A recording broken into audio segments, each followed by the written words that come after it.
ખોડિયાર માત કી જય, ચામુંડા માત કી જય। અત્યારે આપણે ડાઠા જે શ્રીમદ ભાગવત સપ્તાહ જ્ઞાન યજ્ઞની કંકોત્રી બની અને આવી ગઈ છે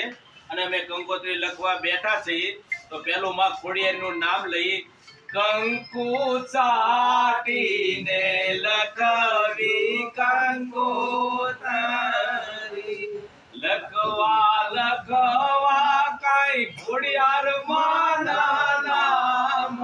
માતાજી વેલેરા ધારજો, બીજી કંકોત્રી કોટડા મોકલી, લખવા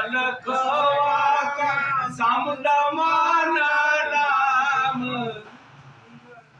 યજ્ઞમાં વેલેરા પધાર,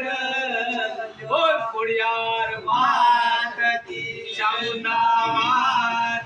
પૂરા દાદાની, વાળા પરિવારની, ડાઠા ગામની,